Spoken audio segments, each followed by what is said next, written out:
Ooh, chrome. Shiny. Internet says it's good for 20 horsepower. Find out.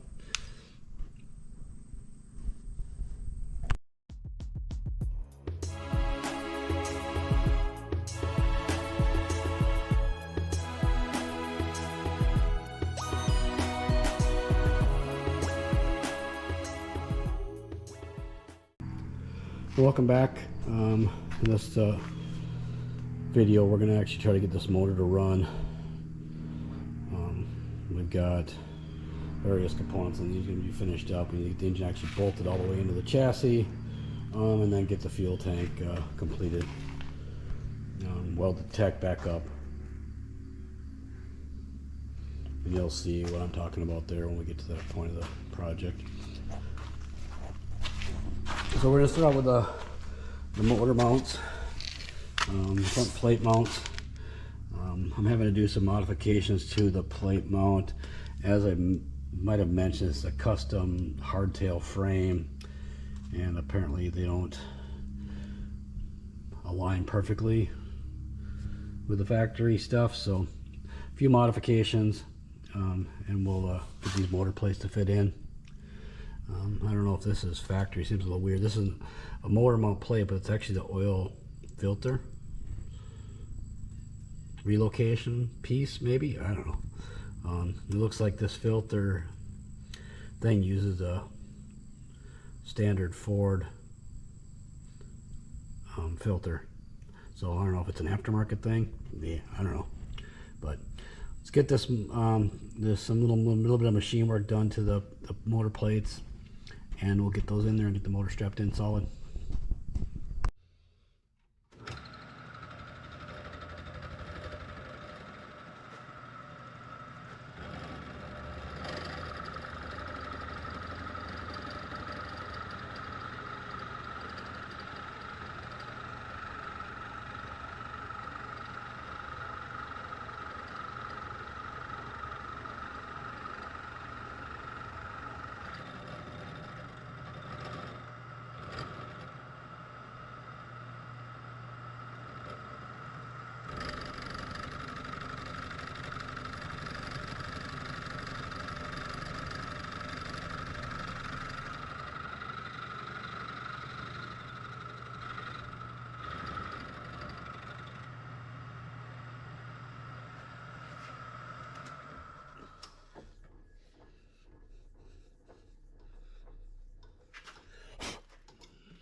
There you go, little wire notch. I'll get it out of the bike.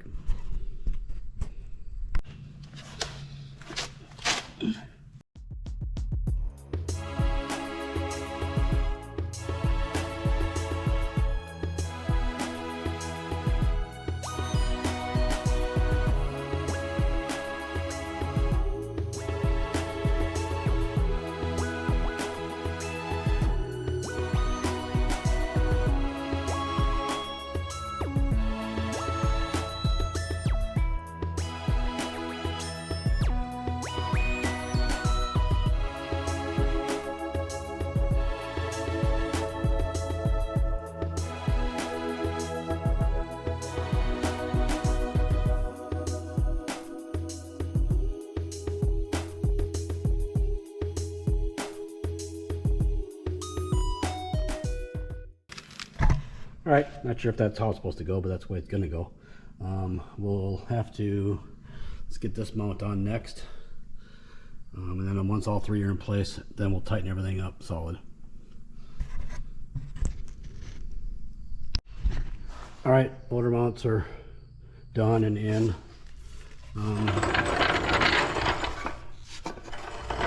Since the motor's bolted in there anyways. Do a better job of keeping track of your crap than I do. This upper mount, I don't know where it went, what it looks like, what it's supposed to look like, but I just grabbed a piece of flat stock, bent it, drilled a couple holes in it, and bolted it up there. It seems that obviously it works. So I think now we'll move on to the fuel tank, because that's probably the most nauseating part of this project, and you'll see why. Well, shit. Let's start with a little story time. How did we get to this point? I had originally gotten this bike, I don't know, somewhere in the 2000s, whenever, mid-late 2000s. Before that, the chopper craze was going on, the Orange County chopper stuff. So at the time, I was planning on turning this thing into some sort of chopper. So I had a couple of these little peanut tanks, and what my plan was to stretch one of the tanks out and then narrow down the tail. And so I started cutting parts out of this one to fab into the other one. Well, then, as quickly as that chopper world started, it ended. So I stopped it and I ended up with this. So what we're going to need to do is actually weld this back into the tank again and seal it up tight. So let's get started on that project.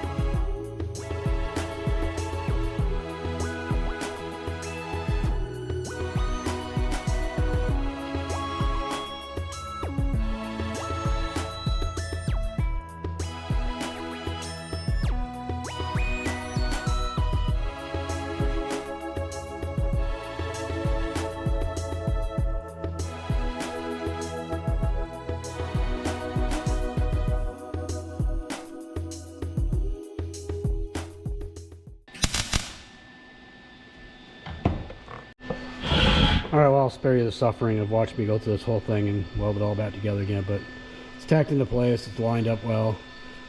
Probably need a little bit of mud, obviously, but I'll come back and weld the whole thing together, and then we'll smooth it out and leak test it, and if it's all good, well, then we'll get it on the bike.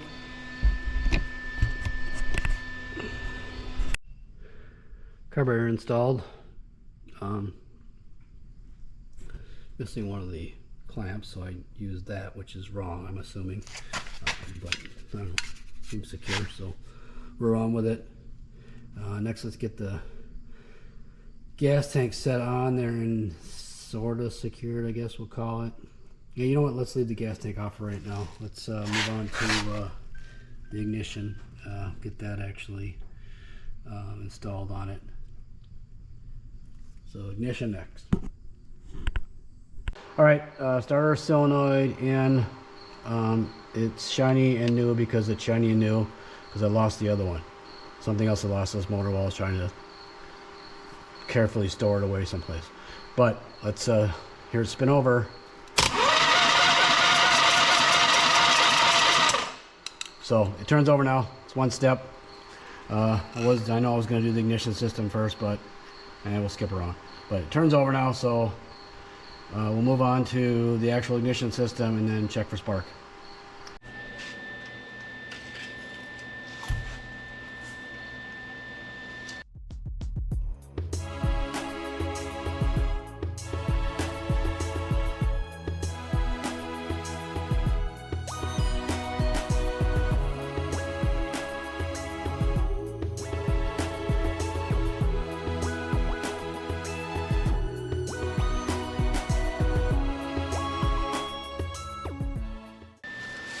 Alright, there we got someplace to mount the coil then. Something like that. It's out of the way, it'll work. Okay, let's check and see if we got some spark here. I got just a hot lead running up to the coil and everything grounded, and the starter solenoid on a couple leads. Here we go. That cylinder's sparking. One. Check the other side. Should be good. They're both firing off the same point, I believe.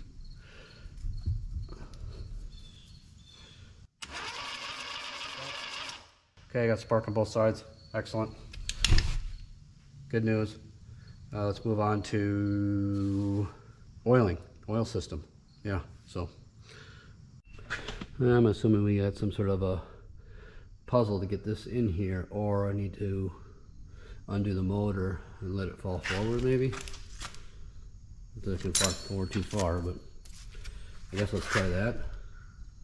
Like I said, this is some sort of aftermarket frame, so I don't know, maybe it's not right for that original oil tank, but let's drop the motor a little bit and see if I can squeeze it in there. Now here's this trick again. So I went to go put this in there. It's too tight. The motor's touching the back here and it's up against the frame. So obviously there's a little change in the design of the hardtail frame versus the original frame. So we want to take this little section out here, but have it look halfway decent. So once again, I just drill a hole with the hole saw I want to use in a piece of wood, place it like this, clamp it down. Now you've got to guide the hole saw won't walk off. Obviously, if you look downside, you can see that, you know, there's no way to do a alignment bit on the hole saw to catch it. So that's what I do to make stuff on there, just clamp this down. So cheap, easy. Most of the tools you already got, a little piece of wood and hole saw, and off you go.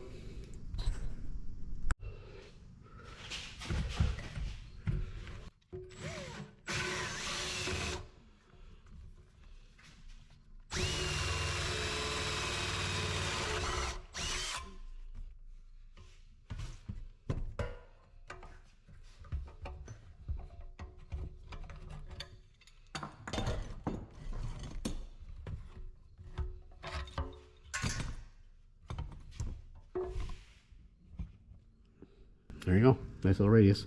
Clean that up a little bit. Put that back in there to see if it fixes the issue with the space we have.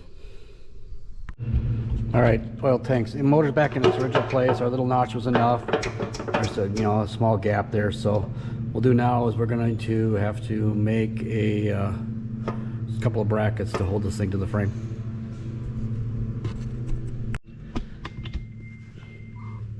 Tank is mounted. Welded up. Now we just gotta plumb it, so I guess I'm gonna be getting out the manual again to figure out how to plumb this thing.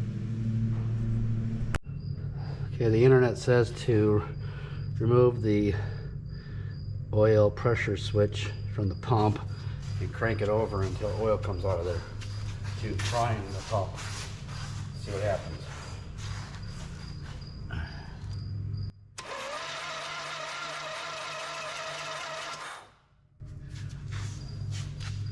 Well, oil coming out of there, so I guess we'll call it, I don't know, primed. All right, we're getting close to firing, so let's, I guess last piece is the exhaust pipes. Sure, maybe. All right. Back there, maybe.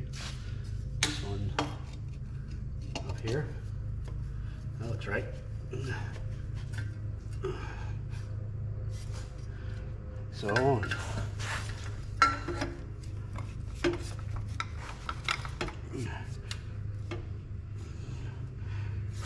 So, yes, I'll tighten those up, and at that point I guess we're ready to fire it. We get these tightened up.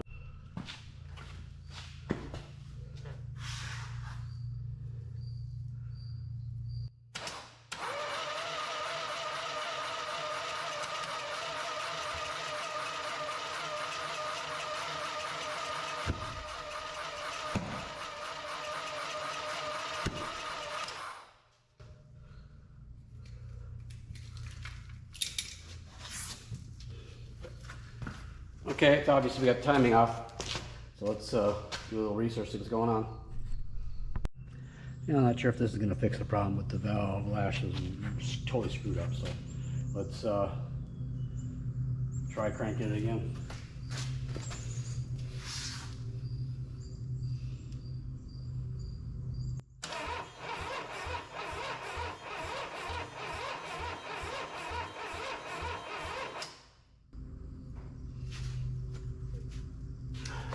Sounds better.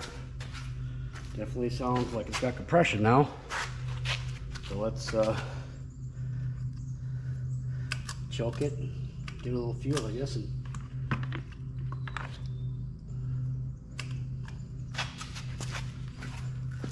See what that does.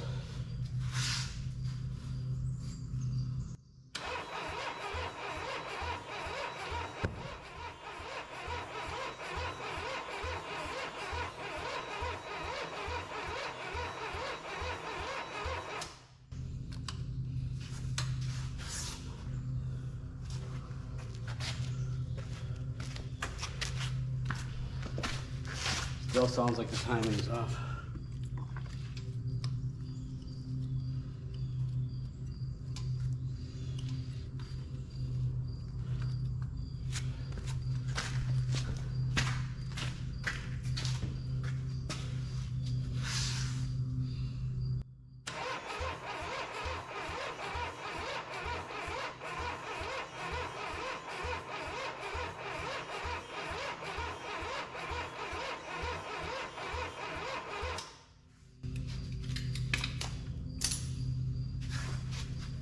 All right, take it a little further and check the timing to see if that's a problem.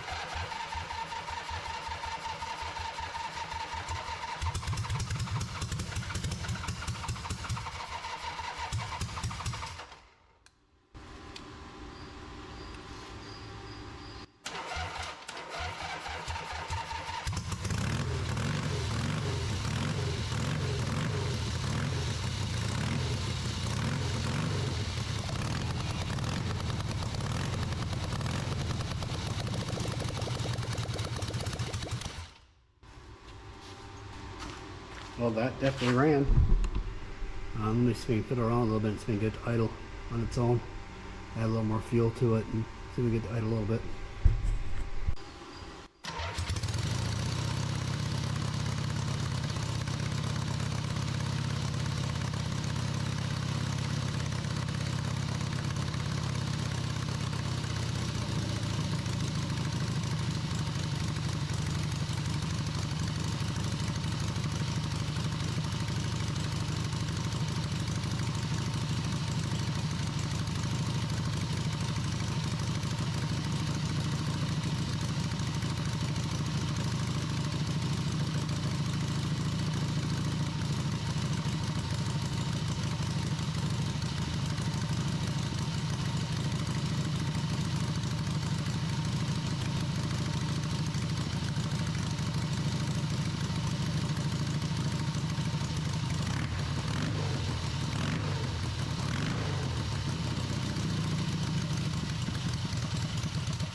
Wouldn't have believed it myself, but yep, it actually started and ran. Didn't run too bad either. The final issue was the timing needed to be significantly advanced. And that's all it took, and it popped right off. Surprised the carb actually worked as well as it did. Sounded good. Actually idled a little bit till it ran out of fuel. Next steps will be making it actually move, which is going to entail getting that seat and fender bolted on it, which will require some welding and fabricating back here, and then getting the controls on it and brakes. Thanks for watching. See you soon.